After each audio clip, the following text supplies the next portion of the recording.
Hello everyone, तो कैसे हैं आप लोग। आशा करते हैं कि सभी लोग मस्त होंगे। तो दोस्तों, आज हम डिस्कस करने वाले हैं बीएससी सेकेंड ईयर का पेपर फर्स्ट थर्मल फिजिक्स। इसका first chapter kinetic theory of gases हमने ऑलरेडी अपलोड कर दिया है इस वीडियो को। अगर आपने उसको देखा नहीं है, उस पूरे कंप्लीट चैप्टर को हमने अपलोड किया हुआ है यूट्यूब चैनल पर। अगर आपने देखा नहीं है तो एक बार जाकर उसे देख सकते हैं। पहला चैप्टर था काइनेटिक थ्योरी ऑफ गैसेस, जिसको बहुत ही डीपली हमने पढ़ाया था। एक एक टॉपिक को बिना मिस किए हुए हमने उस लेक्चर को अपलोड कर दिया था। कई सारे पार्ट में हमने बनाया था। अभी आज हम एक न्यू चैप्टर स्टार्ट करने वाले हैं, चैप्टर सेकंड, जिसका नाम है ट्रांसपोर्ट फिनोमेना। ठीक है ना, जिसका नाम क्या है, ट्रांसपोर्ट फिनोमेना। इसके नेम से ही क्लियर है कि हम ट्रांसपोर्टेशन की बात करने वाले हैं। ठीक है ना, ट्रांसपोर्टेशन का मतलब क्या हो गया, जैसे हम ट्रांसपोर्टेशन कह सकते हैं, मॉलिक्यूल का ट्रांसपोर्टेशन कर सकते हैं, टेम्परेचर का ट्रांसपोर्टेशन कर सकते हैं, काइनेटिक एनर्जी का ट्रांसपोर्टेशन कर सकते हैं, मोमेंटम का ट्रांसपोर्टेशन कर सकते हैं। ठीक है ना, एक लेयर से या कह सकते हैं एक बॉडी से दूसरे बॉडी में जो एनर्जी का ट्रांसफॉर्मेशन होगा, या जो मोमेंटम का ट्रांसफॉर्मेशन होगा, या कह सकते हो जो वेलोसिटी का जो ट्रांसफॉर्मेशन होगा, या काइनेटिक एनर्जी का जो ट्रांसफॉर्मेशन होगा, इन सब चीज़ों को हम यहाँ पर डिस्कस करेंगे।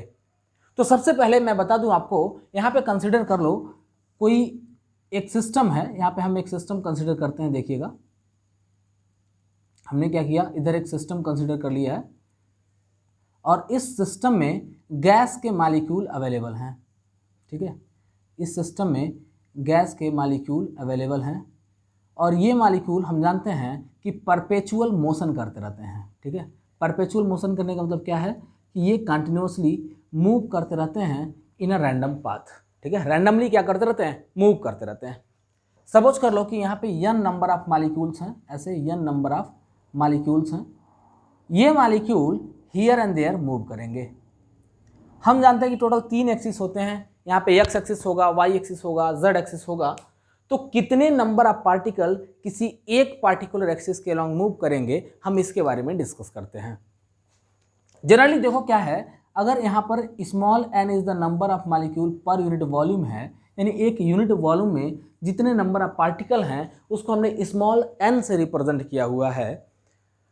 और हम जानते हैं कि जो पार्टिकल का डिस्ट्रीब्यूशन होगा, पार्टिकल का डिस्ट्रीब्यूशन इक्वल होगा in each and every axis, या कह सकते हो in each and every direction, ऐसे कह सकते हैं आप।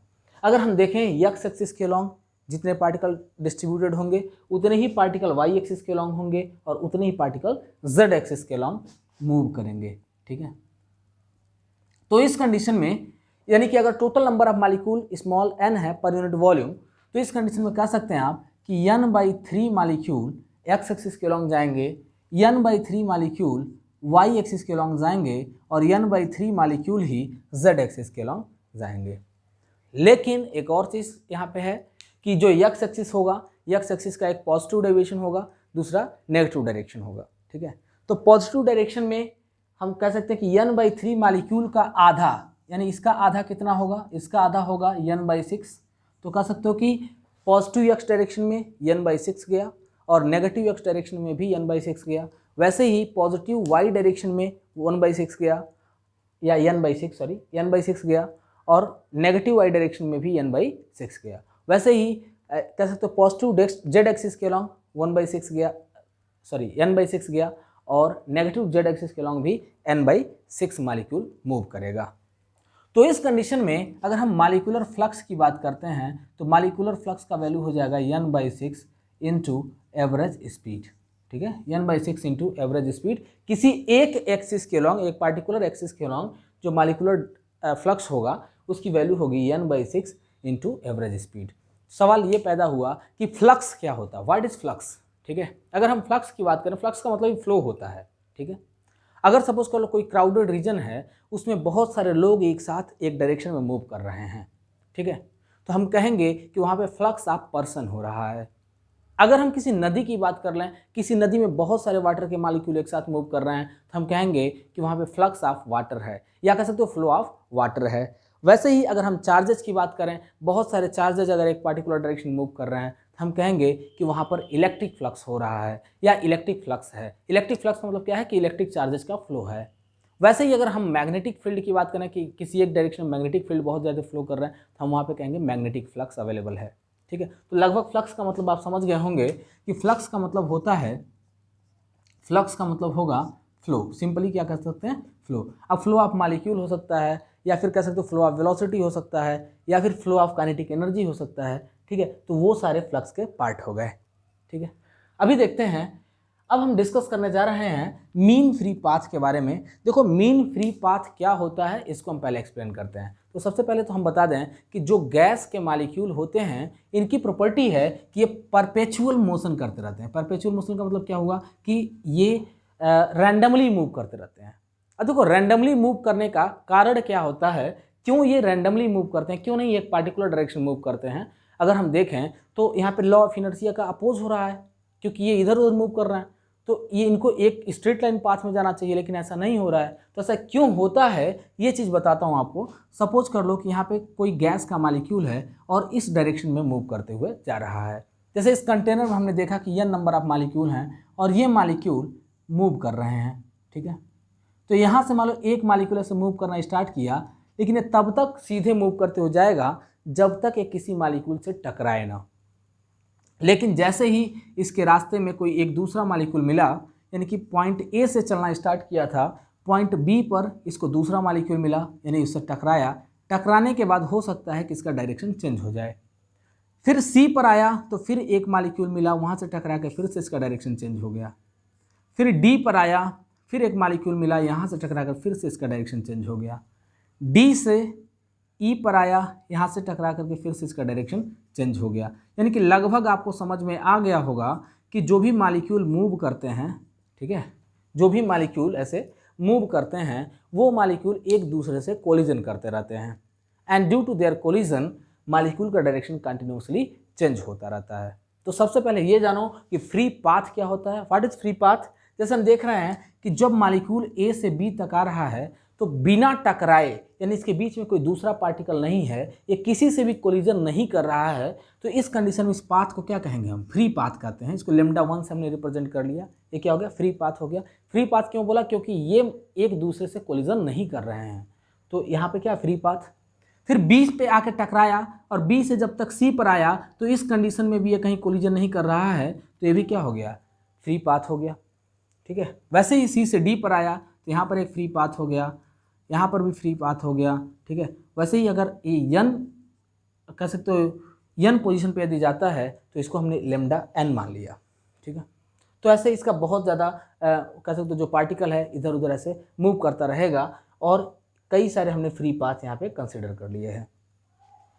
तो इन सारे फ्री पाथ का जो मीन वैल्यू होगा उस मीन वैल्यू को हम बोलते हैं मीन फ्री पाथ, ठीक है। ये जो भी वैल्यूज़ हैं इन सारे वैल्यूज़ का जो फ्री पाथ जो मीन वैल्यू होगा उसको हम लोग क्या कहेंगे, मीन फ्री पाथ का।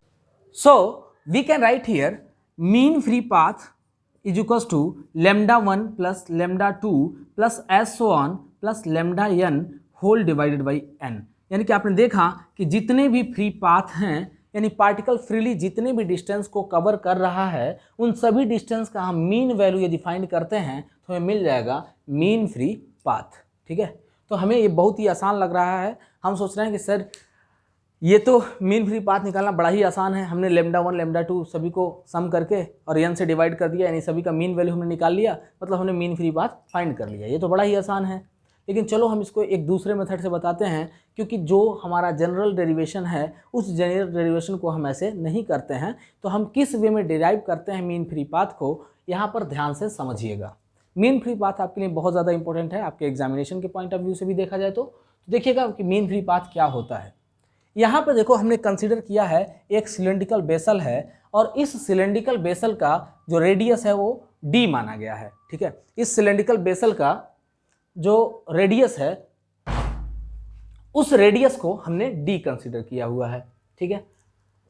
इसके बीचों बीच से हमने एक ऐसे डॉटेड लाइन से हमने इसको दो इक्वल पार्ट में डिवाइड कर दिया है, और इसके सेंटर पर हमने एक मॉलिक्यूल कंसिडर कर लिया जिस मॉलिक्यूल का डायमीटर स्मॉल d है, ठीक है ना। इस मॉलिक्यूल का डायमीटर कितना है, स्मॉल d है, और जो सिलेंडर था उस सिलेंडर का रेडियस स्मॉल d था, ठीक है। और देखो इस सिलेंडर का लेंथ कितना है, लेंथ है average velocity into time taken, तो हो जाएगा average velocity into time taken, ये क्या हो जाएगा, इसका लेंथ हो जाएगा।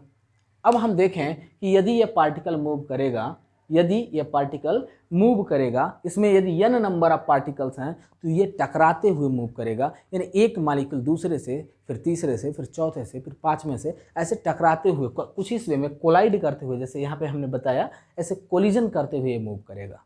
ठीक है, अब देखिएगा, अब देखो कितने पार्टिकल से ये कोलाइड कर सकता है, इस चीज को देखते हैं। जनरली जितने भी मॉलिक्यूल ऐसे हों जिनका सेंटर इस सिलेंडर के सरफेस पे हो या इसके अंदर हो, मतलब इधर कहीं सेंटर हो, तो उन मॉलिक्यूल के साथ ये कोलिजन करेगा।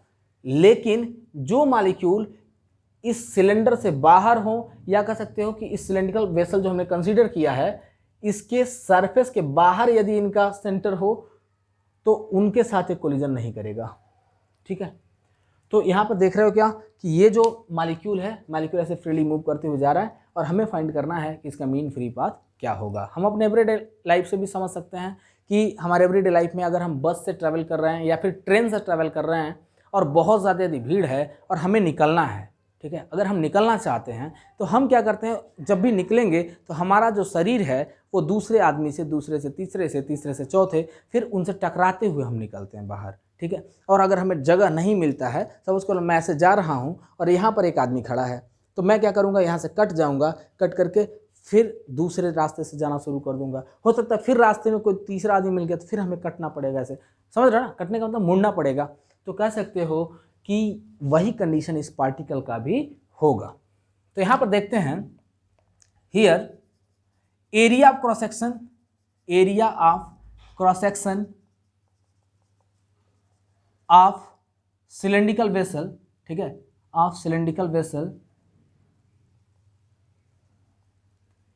या सिंपली सिलेंडर लिख लेते हैं, सिलेंडर, इज इक्वल टू मिल जाएगा आपको पाई डी स्क्वायर। ठीक है, यहाँ पे हो जाएगा पाई डी स्क्वायर हो जाएगा। तो हम वॉल्यूम की बात करें, वॉल्यूम कितना हो जाएगा, हम जानते हैं वॉल्यूम इज इक्वल टू हो जाएगा length into area of cross section. तो लेंथ कितना हमने कंसिडर किया, average velocity into time taken, तो डेल्टा टी हमने टाइम टेकन ले लिया है, इंटू पाई डी स्क्वायर। ठीक है, ये हो गया एरिया इंटू लेंथ, हम जानते हैं वॉल्यूम होता है। ठीक है, सपोज कर लो कि total number of molecule per unit volume small n है, तो इस कंडीशन में कह सकते हैं number of collision equal to मिल जाएगा n into average speed into delta T pi D square. ठीक है, इतना कह सकते हो नंबर ऑफ कोलिजन होगा। तो कह सकते हैं then number of collision per second, number of collision per second equal to मिल जाएगा n into average speed into pi D square into delta t whole divided by delta t. Delta t से देखो delta T हो गया cancel, और हमें मिल जाएगा n into average speed into pi D square. ठीक है, ये क्या मिला, ये मिला number of collision in 1 second. ठीक है, आगे बढ़ते हैं, टोटल टाइम टेकन क्या मिल जाएगा हमें, या ऐसे कह सकते हो एवरेज टाइम टेकन। ठीक है, एवरेज टाइम टेकन बराबर हो जाएगा 1/n into average speed into pi D square. Okay, and हम जानते हैं मीन फ्री पाथ बराबर हो जाएगा average speed into time taken कह सकते हो। ठीक है, average speed into time taken, यहाँ पे जो एवरेज टाइम टेकन है इसको हम लोग टाउ से रिप्रेजेंट करते हैं, तो यहाँ पे टाउ लिख लोगे। ठीक है ना, एवरेज टाइम टेकन क्या है, टाउ है, तो हमने इसको टाउ से लिख लिया। तो v average into time taken, यहाँ पे हम लिखा v average into time taken का वैल्यू हमने निकाला है 1/n into average speed into pi D square. यहाँ पे एवरेज स्पीड से एवरेज स्पीड कैंसिल हो गया और हमें मिल गया lambda equal to 1/n pi D square. ठीक है, अच्छा एक चीज़ और ध्यान देना, ये जो हमने वैल्यू को फाइंड किया है, यहाँ पर हमने एक कंसिडरेशन किया है। ठीक है, कंसिडरेशन देखो क्या है कि जितने भी मॉलिक्यूल हैं, बाकी सारे के सारे मॉलिक्यूल रेस्ट में होंगे, सिर्फ और सिर्फ रेफरेंस मॉलिक्यूल जो है, यानी कि जिस मॉलिक्यूल के थ्रू आप मीन फ्री पाथ निकाल रहे हैं, सिर्फ इस मॉलिक्यूल को हम मोशन करा रहे हैं। ठीक है, लेकिन रियल में तो ऐसा नहीं होता। रियली में क्या होता है कि जितने भी गैसेस मालिक्यूल होंगे सारे के सारे गैस मालिक्यूल मूव करेंगे, ठीक है। तो अगर आप इन मालिक्यूल्स को रेस्ट में नहीं कंसिडर करेंगे, यहाँ पे बाकी जो मालिक्यूल हैं इनको यदि आप रेस्ट में नहीं कंसिडर करेंगे, अगर ये मोशन कर रहे होंगे तो उसके लिए बस हमें करना कुछ नहीं है। यहाँ पे जो हमने मीन फ्री पाथ निकाला है, इसके वैल्यू को √2 से डिवाइड कर दोगे, यानी कि मिल जाएगा √2 n πd²। ये हो जाएगा mean free path if all the particles are moving. अगर सारे के सारे पार्टिकल मूव कर रहे होंगे तो उस कंडीशन में हमारा मीन फ्री पाथ निकल जाएगा। तो दोस्तों लगभग आपको समझ में आया होगा कि मीन फ्री पाथ क्या होता है, इसको हम कैसे डिराइव करते हैं, इसके वैल्यू को कैसे फाइंड करते हैं, ठीक है। तो मैं मिलता हूं आपसे अगले वीडियो में, और हम अगले वीडियो में डिस्कस करने वाले हैं ट्रांसपोर्ट फिनोमेना के बारे में। ट्रांसपोर्ट फिनोमेना क्या होता है, विस्कोसिटी के बारे में, ठीक है। और निरंतर आपके लिए मैं एक एक वीडियो लेकर के आता रहूँगा। काफ़ी रात हो गई है और इतनी रात को मैं आपके लिए वीडियो रिकॉर्ड कर रहा हूं, क्योंकि दिन का शेड्यूल बड़ा ही हेक्टिक होता है, बहुत हेक्टिक शेड्यूल में मैं काम करते रहता हूं, तो रात को ही टाइम मिल पाता है जिसमें आपके लिए वीडियो रिकॉर्ड करता हूं। और गर्मी तो पूछो मत, गर्मी इतना ज़्यादा है कि गर्मी से देख रहे होगे पूरा भीगा हुआ है शरीर, ठीक है। तो इतने गर्मी में पूरे कमरे को बंद करके अगर मैं आपके लिए एक वीडियो रिकॉर्ड कर रहा हूँ जिससे आपका भला हो सके, तो एक लाइक का हकदार तो बनता हूँ यार।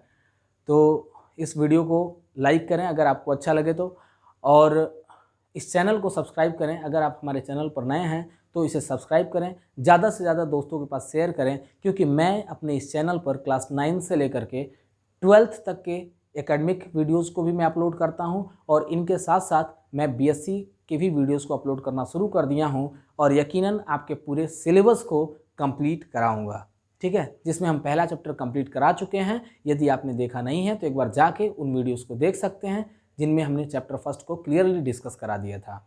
और अब हम चैप्टर 2 पे हैं। चैप्टर 2 को भी जल्द ही कोशिश रहेगी कि इसको भी कंप्लीट कराएं, क्योंकि आपके एक भी टॉपिक को मिस नहीं करना है, जिससे आपको बेनिफिट मिलता रहे और आपके एग्ज़ाम में मदद मिल सके। तो दोस्तों तब तक के लिए विदा लेता हूँ। जय हिंद, मिलते हैं आपसे अगले वीडियो में।